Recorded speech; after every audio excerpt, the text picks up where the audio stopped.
Okay, hello, welcome everybody. Thank you for being here. We're thrilled to see such a big crowd. I guess there's some interest in this AI thing that maybe you've heard of. My name is Vivian Schiller. I am the Vice President and Executive Director of Aspen Digital. We are a program of the Aspen Institute that focuses on all things having to do with technology and media, and lately, a lot of AI. So this is a topic very, very near and dear to my heart. So I just want to give you a little setup for what we're going to talk about today, because it's something that, frankly, people aren't talking about enough, which is why we wanted to do it here at the Aspen Ideas Festival. So ever since November 30th, 2022, a day that shall live in infamy, that is the day that ChatGPT was released, the world has come down with AI fever. Now, it's not that AI was only invented a year and a half ago. In fact, it's been around for decades. But it really is sort of the first time, I think, that people could touch and feel, at least generative AI, and see what it can do and what it can do for them. And since then, there's been a lot of conversation about the risks and the opportunities, but really it's penetrated public consciousness. So what's ensued since then, over the last year and a half, that's probably been for you impossible to avoid, is just a lot of noise. And generally that noise falls into two categories. Category one is the immediate and short-term risks of AI, risks and opportunities. Things like, when it comes to the risks, things like bias, information integrity, especially in this very important election year, the impact on jobs, a bunch of stuff in the plus column too. So that's bucket one, sort of right now and near term. And then bucket two sort of jumps all the way over to this like unforeseeable or foreseeable future where, the conversation is about the end of humanity as we know it today. And you have all the doomerists, and they're going to, move to Mars, and they're going to leave all us enslaved to our robot overlords. So, but what's missing there is the huge swath of stuff in the middle. And so that is what we're doing today. We're calling this AI white space. And it's really sort of rooted in something that you probably heard of and maybe didn't know it had a name, which is Amara's Law, which says that we overestimate the short-term impacts of technological change, and we underestimate the long-term impacts of technology change. So we're going to keep that in mind, as history is really shaped by those longer term, and not just longer term, but not the first order effects, but the second and third order effects. So we have amazing people here to talk about that today. So all the way down at the end is David Olusoga. He is a historian, a TV presenter, a filmmaker, history professor at University of Manchester.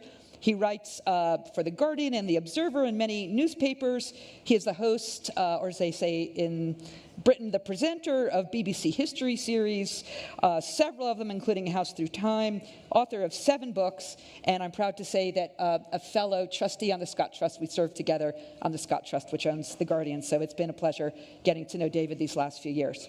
Next is Karen McLuskie. She is Deputy Director of Technology in the UK's government's Department for Business and Trade.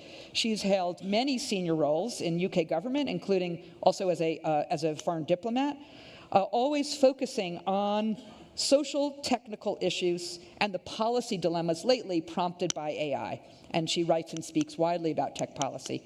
And finally, immediately to my left is my friend Vilas Dhar, who is the president and trustee of the Patrick J. McGovern Foundation, which is a global philanthropy focused on AI and data solutions for good. Vilas himself is an AI expert and champion for equity in a tech-enabled world.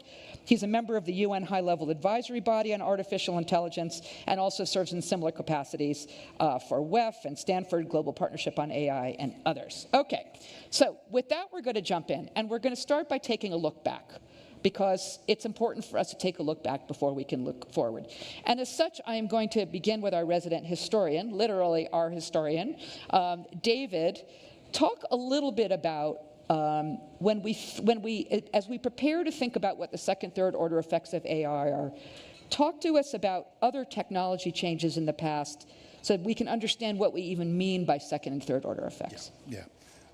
I think that's presumption that innovation will immediately lead to disruption. I think there's lots of historical examples to show that it can be very delayed, that the impact of a technology, the impact of innovation actually takes an awful lot of human capital, an awful lot of political will for it actually to fully manifest. The classic example historians point to is the steam engine, which manifestly changed the world in the 19th century, but it was actually invented in the 18th century. The patent of James Watt's steam engine, the first patent is 1769.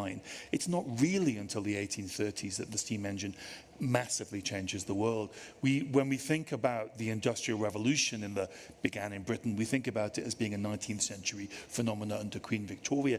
It actually began, well, I'm always nervous of mentioning this particular monarch on this side of the Atlantic, it actually began under George III. Obviously, it's okay, it's controversial for other reasons, but it's been a while.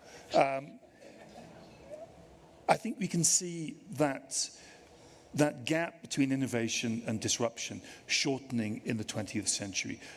Electricity, the infrastructural developments needed to make electricity part of people's lives moved much faster. It's a much shorter gap. It's just a couple of decades. And the the computer revolution, again, shorter still. So, I don't think we're looking at the sort of 3-generation gap which you have between the steam engine's invention and it becoming a fundamental driver of disruption in society. But there is usually this sort of delay that I hope, in the terms of AI, gives us some room to have these sort of conversation and these sort of debates. And Karen, I know you've pointed to a couple of other examples in the past where technology innovations have led to unanticipated at the time consequences. Absolutely. And to pick up David's point about how this is getting faster and faster, consider the internet, and it sort of gets going, and then social media comes along, and we see it sort of go mainstream around about 2010, and almost immediately we're into the Arab Spring, and it seems to be this incredible driver of democratization. And then what felt almost like overnight, it was about 5 years, the sort of honeymoon period was over, and we were into tracking what became known as the Russian disinformation weapon. So astonishing how that one fast moved from opportunity to understanding of second-order threat. And this is what I think we're beginning to see with AI as well, is that, well, I mean, we'll get to this sort of, how do you begin to operate in a policy environment that moves as fast as this? It is speeding up at an incredible rate, and perhaps we'll sort of revisit as the conversation unfolds how quickly we think this is going and what is knowable and what is unknowable at this stage. And one of the cautionary tales that comes from that internet story is, if you read the books published 2008, 9, 10, the age of web utopianism, they sound unbelievably naive now. Yes. It's absolutely frightening how those who felt that it was obvious and manifest that this was going to be the great driver of a new direct form of democracy, that this was going to be an elixir that was going to make democracy stronger, how bizarrely unworldly those ideas seemed within just a few years. We began with 2011, that decade, with the Arab Spring. We ended with Mark Zuckerberg talking to Congress, with us asking whether or not these technologies were actually inimicable to democracy rather than a boost to democracy. Vilas, I want to bring you in on this because I know you have a lot of thoughts about it. Well, I want to start with the fact that I'm an American of Indian origin, married to an Australian. I very much still bear a grudge against George III. Oh. Like, if you want to talk about that, we could spend some time on it. Too soon. That's why I was cautious. But that said, let's have a conversation about the steam engine. I think it's a perfect example that illuminates this conversation. And look, I'm a technologist that very rarely wants to talk about technology by itself. 1769, the steam engine is invented. 1776, something else happens in a totally different domain, right? A fundamental expression of political dignity that's foundationally different from every political system that happened. Less known as the 1770s is also the publication of The Wealth of Nations, the first treatise that really puts forward a new economic model for how we think about the fundamental drivers of wealth, of prosperity, of equity. These three things happen in a 10-year period. And I reflect on what happens because of those 10 years. All of the very positive things you'll hear from so many about the Industrial Revolution and the growth of capitalism, potentially the growth of liberal democracies that really find their roots in this one decade. And yet we also see some really significant challenges that emerge. It takes almost 100 years for the National Labor Relations Board to be created. For us as a society to tangle with what happens because of industrialization, who it takes entirely out of an economic picture, the increasing power of corporations, the loss of political power of everyday people, and finally a social consensus that says this isn't okay. Those second and third order effects are the ones that really matter. What we should be caring about is not how AI will transform what happens to us in our daily interaction at a McDonald's. This is a new set of news articles that have been happening recently, right? Instead, we should be thinking about what it means foundationally to be a participant in a liberal democracy, to have voice that's equal and participatory, as these technologies transform fundamental assumptions about who owns, who uses, who architects, and really, I think most fundamentally, who designs what our future looks like. Okay, so drawing on these lessons from the past and stipulating that those at the time and all of the innovations or inventions or publications that you mentioned that no one really anticipated, maybe should have anticipated, let us now try to not be like them. Let us try to anticipate. Now, Karen, I know I'm going to toss this one to you first because I know that your favorite line that you want to lean onto is, I don't know, which is, by the way, is a very important 3 words. So talk about that for a minute, and then I'm going to make you all just wildly speculate. Right. Not wildly speculate. Speculate based on informed, knowledgeable, academic, rooting. Well, We'll do the wild stuff later. Yeah. thank you, Vivian, for your kind permission to be your anti-panelist. Yeah. It's a great deal of fun, and we will get to it to sort of unpack the Pandora's box and say what if. But allow me just to double click on what we don't know right now. If you've been reading around this subject, if you've been going to talk sessions like this before, then you know that at one end of the spectrum of perspective, they say that it's going to be like the internet. Really disruptive, quite a big deal. And at the other end of the spectrum, they say it's going to be like man's taming of fire. So that's quite wide, isn't it? I mean, that's huge, and every point on that spectrum is going to fundamentally change the human operating system. It's also astonishingly wide, which in scientific terms translates as, I don't have a clue. So that's where we are, roughly speaking. And when you're listening to people talk about AI and its evolution, the chances are you're hearing a lot about inputs. You're hearing a lot about data, and things like parameters, and they don't really tell you anything about the timing or the impacts that we're going to see. We really have no sense of when constraints are going to bite. So there are constraints around data. Some people say we're running out of data to train the models. Other people, particularly people that believe in artificial general intelligence, will say, no, we can use synthetic data. The machines can invent data to train themselves in a kind of bootstrapping fashion. And others say that's nonsense, that's a kind of cannibalism, and we know what happens with that. It sort of is a corrupting problem. Some people maintain the hallucination problem cannot be fixed. And that's a pretty big deal, isn't it? Because it's kind of useless if generative AI can't solve the hallucination problem. And we just saw, didn't we, that the Gemini model was ultimately withdrawn quite recently because it was producing ethnically diverse images of Nazis and Vikings. And then we saw that the IBM cooperation with McDonald's for the drive-in, the drive-through bot was hilariously putting bacon sprinkles all over ice cream and giving people 1 million nuggets and stuff like that. That was the best of the best of the best people, right up against the coalface, that hadn't predicted the output correctly. So we hear a lot about inputs at the moment, and what we've learned, if anything, over the last 2 years is that outputs are notoriously difficult to predict. And I want to let you off the hook, and I want to let my fellow panelists off the hook when I say, it's not that you don't know, it's not that you've not read enough, it's not that you're not talking to the right organizations about this stuff. These things are fundamentally unknowable at the human scale. That said, a lot of the errors that you're talking about, like the ethnically diverse Nazis and the bacon sprinkles on ice cream, which, sounds pretty good, actually. Some of those things will improve. We're still in the early days.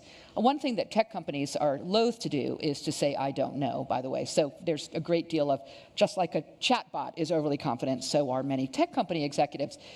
But that's a big differentiator here. Actually, I'm going to send this one to David first. Big differentiator here, which is, unlike a lot of other technologies, I think, or most other technologies, this is coming back to historical question, the AI is being developed because of the costs involved, largely, within a few big companies. So this is not sort of a distributed capability. And how does that impact the way we think about the second and third order effects to come? Is there anything we can draw on here? I think the most important thing that it does, it limits the power of governments. The Industrial Revolution in the 19th century was fundamentally a private endeavor, but governments had lots of ways of influencing and directing the outcomes. They didn't face a monopolized series of super companies. That's a sort of a phenomenon which I think is different to AI, to previous technologies. I think the other sort of difference is that existence of extremely powerful non-governmental institutions, non-governmental companies. That comes at a time when I think government itself is at the end of a sort of 50-year campaign against government, arguably a campaign against government that began in the 1930s in opposition to the New Deal, that there is a suspicion of government that wasn't there in the 19th century. There's all sorts of suspicions of power and vested interest and land ownership. But government was often seen as the answer. Most of the utopian visions that you're talking about that emerged in the 1770s imagine the hand of government ameliorating some of these effects. The suspicion of government and the concentration of power in non-governmental actors, I think, are distinct. Yeah. So, okay, Vilas, let's go out on that limb now. I'm going to start with you, because I know you've got a lot of informed visions for the future.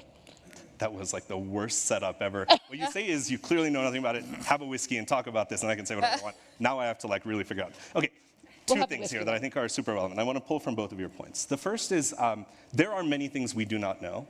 There are many technologists who with hubris will tell us the things they think as if they are fact. Let's ground ourselves instead in a human truth. We know that history shows us that when you have technological disruption, there are human choices that come with that. And those choices have invariably led to a very similar set of power structures. They follow the aggregation of interests. They follow often the death of liberal democracies into authoritarianism and populism. And I'm not talking about the last 10 years, I'm talking about the last 2,000. Okay, what does the future look like for us? Well, with inevitability, I can tell you that if we don't make different decisions, whatever promise AI has will not be equitably distributed. I can tell you that for a fact. And with that comes an obligation for us to say, well, if that future, one where all of the technological possibility leads to a differentiation, a broadening of this equity gap, then do we want to do something about it? Well, we might be very uncertain about what the changes will look like, but we know that there are probably some principles and rules we should put in place, and I know we'll talk about that a bit. Yeah. Let me say the second, right? I think your point, David, is key. This sense of decentralization of power because of technology has been a promise that's been held up from the start of the internet, even before. We saw social media come out and say what we will do is change the way that political autocracies can communicate with their citizens and vice versa. And we've seen the failure of those promises multiple times. So I want to underscore this idea that it is absolutely possible that AI will create a decentralization, not just of political power, but of economic might. But to say that it's inevitable, I think, is a failure. My friend Fei-Fei Li often says, all of the promises we get around global productivity do not translate to global prosperity. And we need to keep that in mind. As we think about second and third order effects, we may not know specifically what they are, but we know ourselves. We know what our history shows us, and we know that we can predict what these outcomes might look like if we don't do something different. So what does the world look like in 25, 30 years? Yeah, I'll give you if you don't mind, I'll give you the inertial base case of what we worry about deeply, right? Yeah. The first is the continuing concentration of technological capacity inside of private sector firms, but even more broadly across the global north, right? This isn't a matter merely of capital investment or where ideas and innovation are being attracted. It's the fact that all of the ways that AI will be used actually rely on the existing power structures that are out there. To say that shipping will lead to better logistics and greater productivity and the better access for the people in this room to get access to the things they want to buy on Amazon is absolutely right. But it doesn't fundamentally change the basic access of a subsistence farmer who's trying to buy seed to manage his or her half hectare somewhere in rural Africa. Right? So I think we need to think about the base case as increasing concentration of both power and technological capacity. The second, the idea that even if there are broad-spread economic benefits, which I think there will be, they'll be deeply inequitably distributed. And the third, the idea that the things we build are often driven not by universal global and human needs, but by ways that we propagate the system that exists today. I think that's the most critical part. David, I saw you nodding your head vigorously. I think these are technologies, as has been said, which are emerging in a world that's already moving in the direction and has profoundly moved in the direction you're talking about. We have seen the biggest concentration of wealth in human history, beyond the imaginings of any previous generation. Americans are about to hand trillions, tens of trillions of dollars to the next generation in a way that will reinforce the inequity. Social mobility is broken down in Europe, in the United States, across the world. The pathways of social amelioration, of social safety nets that allowed for a more equitable division of opportunity as well as wealth have broken down. My own country, the United Kingdom, in 1973 was the most equal country in Europe. It's now either the most unequal or the second most unequal. We'll know when Bulgaria releases its next economic figures. This is the fifth or sixth biggest economy in the world. It's gone through an incredible concentration of wealth, a transformation from an equal to an unequal society. That's the baseline in which these technologies that have the potential to accelerate exactly the process that's been taking place emerges into. Right. The global challenges that we face today don't exist because of a lack of technological solutions. They exist because of a fossilized structure that looks after vested interests. I think that's... And because we unlearned some of the lessons of the 19th century, the second and third order effects that we were talking about earlier in the 19th century. The story of the 19th and 20th century is of social and political campaigns to try to address those. The reform in housing, the reform in sanitation, the reform in access to healthcare. We've unpicked so much of that in the past half century that we now find ourselves far more vulnerable to these technologies had they emerged in the 1970s, when most societies were far more equal than they are today. Yeah. Vivian, I have to agree with you. The premise that you opened with this series of questions, which is that one of the strongest dynamics we can see is not just the geographical, sort of enforcement of power and capital accruing to the north, but also to a very small number of companies. Yes. This is a very, very strong dynamic, and we are right to fear regulatory capture in this case, but also understanding that we've never quite seen companies like this before wielding this kind of power. In my own research, I've had to go back to the great oil boom years to understand it, perhaps even parallels in the East India Company heading back to really understand the significance of non-state power. And what we're dealing with at the moment is big tech, but one bet I will make for the future is that we will be dealing with mega tech, an oligopoly that we have never seen the likes of before, and which arguably government, because of an asymmetry of understanding of the technology and the way it's moving, is not in a great position to counter. But perhaps we can revisit that when we think about what to do in the future. Right, which is exactly where we're going. Go ahead. Before we do, please. We've now grounded you in all of the possible problems. Right. Let me bring a little bit also of what I think we all share, which is a little future-gazing, technology optimism, right? Like, what is the possible non-inertial base case? Like, what happens if we make better decisions? Well, look, I spent some time recently with a minister in West Africa who shared with me how they're building a tool that helps subsistence farmers figure out 3 things using an AI tool. One, when the best time to plant is based on local climate changes and harvest and predictions. The second, the best time to harvest that mitigates climate impacts of the crops they grow. And the third, when best to go to market in order to get the best price. This is today's technology. Take that and put it 30 years into the future. I think we have the possibility of this amazing economic cornucopia. The idea that across productivity, across creation, across creativity and inspiration, something I hope we'll come back to and talk about, these tools actually build ways for every person on the planet with very low cost to have access to the tools that let them figure out what their aspirations are and drive most closely towards them. This is also in reach. It's not necessarily what you hear from the heads of the tech companies when you talk about broad-based use, but across 3 billion people in the world today that don't have basic digital connectivity. Well, actually, you can draw what's not at all a tenuous line to say how AI, transforming basic systems of infrastructure, drops the cost of basic connectivity in a way that every person on the planet is connected in equal ways. Yeah. That they have shared access to data and compute. That we have agents that actually represent individual interests. That we have the possibility of informed political participation where AI is really intermediating some of those power disparities. This is all very much in the conversation, and we shouldn't forget about it because we're so worried about the risks or challenges or even how we get there. There is a, like Gene Roddenberry-esque Star Trek future in which we're all, able to go to the wall and punch in what we want and something will be produced for us. And it's not 100 years out. There's a possibility we get there in 30, and we have to have that in the conversation. Okay, so you all have painted two pictures of the future, a utopian future and a very dystopian future. Now, obviously, in the end, it's going to be a mix of both, one would imagine. So now let's come back from the present and root ourselves let's come back from the future and root ourselves in the present. What can we do today to both anticipate those second and third order effects and put our finger on the scale, our thumb on the scale to get to that vision rather than the greater power disparities that we know is of great potential?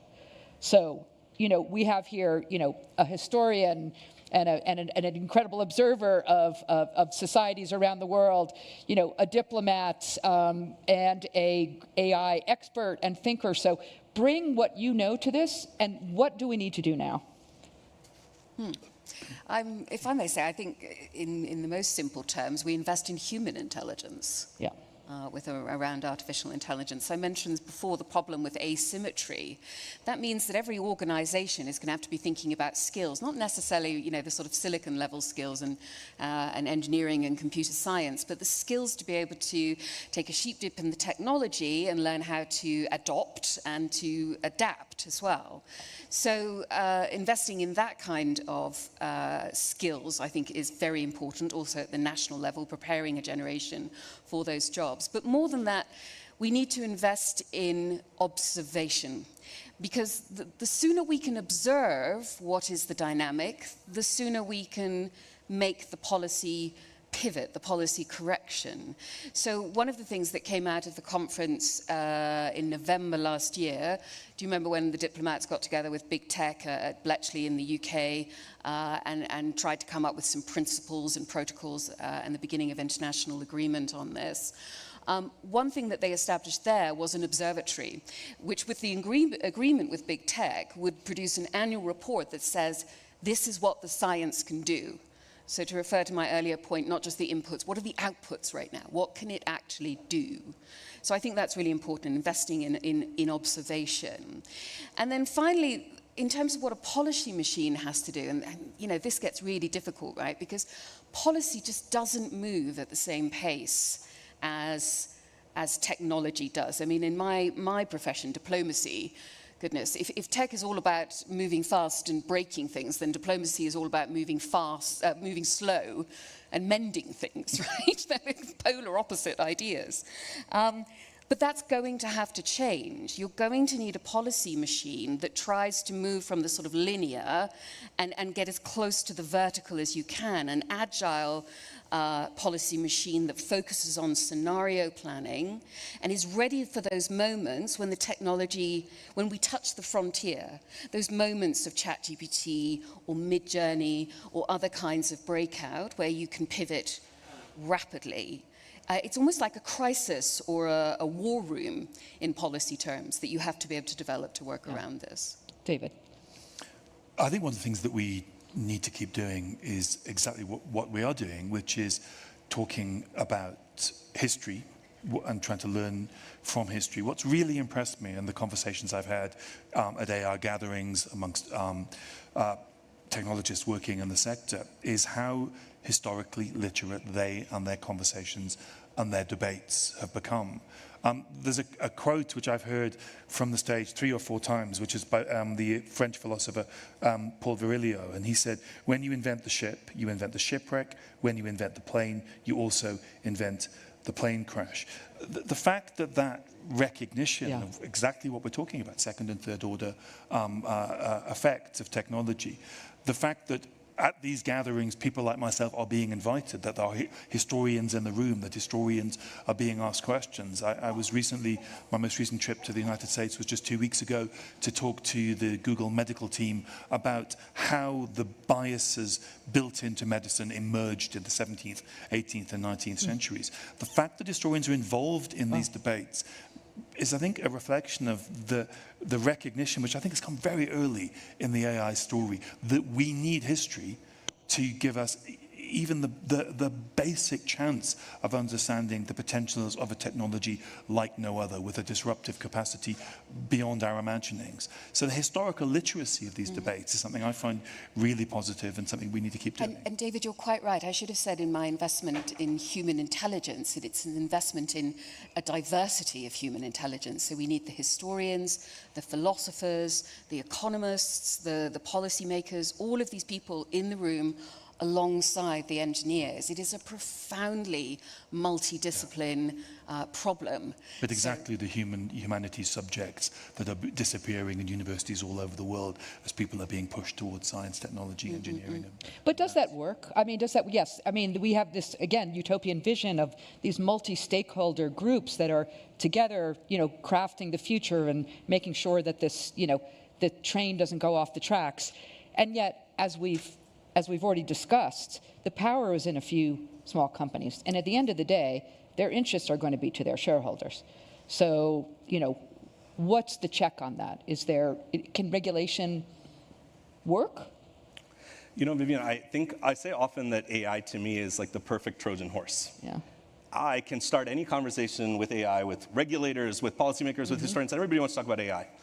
Very quickly, the conversation is no longer about AI. It's about things that nobody would have wanted to have a conversation about, right? Like about equitable structures and transformation and tax policy reform and whatever you have to say it, right? I think a lot about the fact that we're sitting in Aspen, and one of my big affiliations to this institute is the idea of the good society. I feel like we've lost our way. Because we can sit here and we can talk about AI all day long. We can talk about how we should regulate AI and how we should protect AI and how we should secure AI, how to make it trustworthy. I can't remember the last time we had a really good, robust public conversation at scale about what kind of society we want to live in if AI allowed us to do some new and novel things. To me, that's the starting point, right? If you say, what should we do today? Yeah. What is the future we want to create? How do we center community participation and dignity and shared ownership? What does it mean to live a life of meaning and purpose when AI allows us to do more than we ever have been able to do in human history? And for that, I'm with you all. I mean, we need a multidisciplinary approach, and we need all of these pieces of wisdom and knowledge. But more than that, we need public participation. We need people to stop avoiding AI as if it's a technology conversation and refusing to acknowledge the fact that it's a conversation about power and transformation, about participation, ownership, and equity, and actually step into that space. We need our regulators and our policymakers to actually take that as the bastion. You asked me if regulation can help. And look, I've been deeply immersed in AI policy regulation for the last decade. It started from where you might expect, from policymakers saying, oh, we're worried about what will happen and how do we stop tech companies? We should do that. Then we started talking about, well, what are the principles around fairness and privacy and dignity? And that was a great step forward. But we still haven't had a conversation about how governments invest in public ownership of AI technologies, where we've started to talk about what kind of technologies we want to incentivize and develop through legislation and regulation, about how we actually think about a global mechanism to do this, rather than just letting global north countries that have the biggest checkbooks guide what kind of regulation is going to be on the ground. We have a possibility to do that. This work that you mentioned that we've been doing with the United Nations is really fascinating to me. I'm not a politician. I'm definitely not a politician. I'm probably a little too outspoken to be a politician. But I do really believe deeply in the power of policy.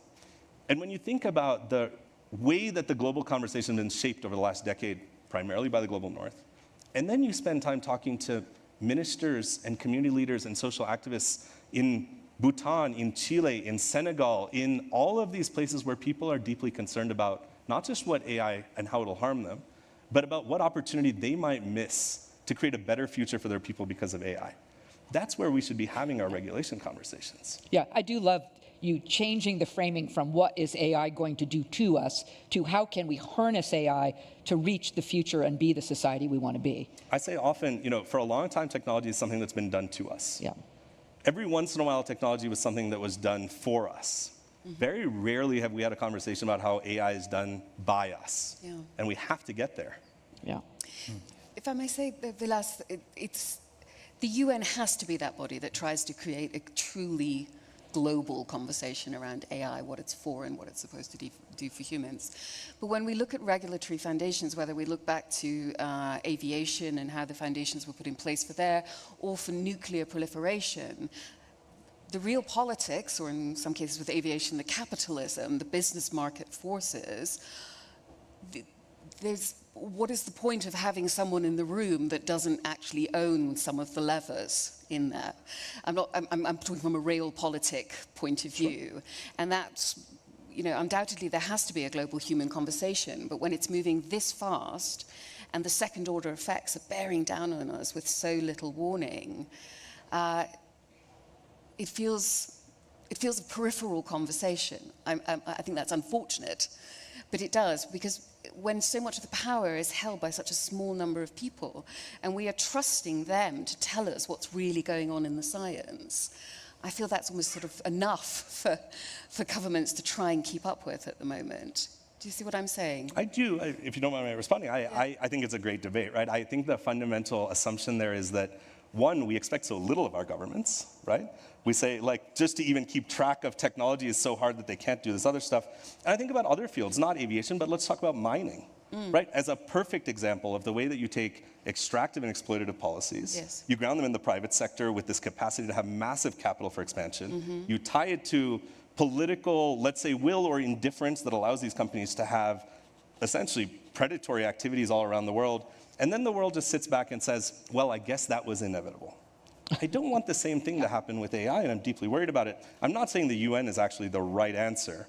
I am saying we need a new construction of how we think about policy in exactly the environment you're describing, where technological progress is so quick. I want to bring David in on this. Is there anything that we can pull from historical example? There's plenty of negative consequences. Are there any positive consequences we can talk about that I'm looking for the hope here, that get at Vilas's thesis? Well, I think at the beginning of the nuclear age, the beginning of space exploration, there were deep fears and legitimate fears about the potential, all of the negatives that we've been discussing, the potential for these new areas to become powerfully destructive. And there was global consensus. And in the case of outer space, this came during the context of the Cold War. So we have done this before. I think those technologies are smaller in scope than AI, but we do have historical precedent. I think history can be useful in showing us that we have managed things, nuclear power, aviation, the exploration of outer space, with legislation, with governments as the key actors in the past. Yeah, great. So I want to move to questions. We have about 12 minutes left. So I think there's some folks running around with mics. And we have, I don't know, where are the folks with mics? Okay, there's one over here. Let's just go right here. And if you can say, if you feel comfortable doing so, say your name and your affiliation. Thank you. My name is Emmy Kalawale. I've been working in Silicon Valley on and off for a number of years, spent a brief stint at Google. And I actually wanted to ask the room, how many of you have worked hands-on programming an AI, a machine learning model of any kind or any subcomponent of AI? Programming. Yeah, programming. Hi. That's a really small number of people engaged in the conversation. More than I would have thought. So I'm curious, it's been mentioned that people are avoiding the conversation on AI generally as the public, but it sounds like the tech sector is actually avoiding the general conversation happening about AI with the non-technicals. And I'm wondering, how do we bridge that gap of making sure that communication is actually effectively happening between that small group of people and the general public? Because I think a lot of the conversation that happens around AI is either very locked in the policy or the public space, where it's kind of AI, the general concept, and the technology sector, where it's machine learning, where you are actually talking about parameters, you're talking about those specifics. And so I'm really curious, how do we get that small group of people to start being able to talk to that larger group of people, i.e. the general public, to get to those needs? Where is the bridge? Because I haven't seen it. Yeah. Who would like to take that? Go ahead. could you help me just grasp the question a bit more? So, Yep. Yeah. yeah. I have to say, I don't really struggle with that. I mean, I find that there's a lot of gatherings. There's been a sort of proliferations of government organizations, international conferences, talk shops like this and stuff like that, where there's a pretty good level of conversation between, you know, that sort of helps keep the wonderings of what's coming next, etc., sort of properly grounded in the science. So I haven't found that a problem. What I think is a problem, though, is the asymmetry of information and whether we're really talking about the same values. We're driven by different things. As Vivian was saying earlier, the economic driver, the profit that drives part of the conversation. And, you know, we've seen with big tech over the last 18 months that so many of them have actually shut down their public policy teams, you know, to create savings and others. And some don't talk at all. You know, Twitter, with its new name, a new person in charge, they have a policy of non-engagement. Apple have a policy of non-engagement. So it's very variable. David. I'm going to be the voice of doom well, not doom, but of caution from history. If you take the histories of a series of phenomena, but the best example is the navigation of the seas, the laws around ships. The laws almost always follow a disaster. When do we get lifeboats in ships? When are surgeons put on ships? It's because of something, a ship goes down, a disaster happens, there is a public outcry, and companies and sectors and industries are forced into a public debate through journalism, another area in crisis that we should be perhaps bringing into this conversation. I think there's a big event which I don't think has happened with AI. I don't think ChatGPT that was the moment we got our hands on it. But I think it'll come. We're yet to have the event when that is a kind of wake-up call, that is the eureka moment where we realize this is happening, this is real, this needs our attention. I want to go to the next question, but while the mic is making its way just over here, I want to say a big answer to this problem is through journalists who are the conduit to the public. And unfortunately, there are wonderful journalists reporting on AI, and then there's not so much. We at Aspen Digital are trying to help, with support of the McGovern Foundation, trying to educate journalists more on AI. Yes, Hi, please. my name is Susan Silver, and I was a television writer, and then I switched, and I was a UN observer. So I have to say to Vilas, the UN is the worst place to be doing this.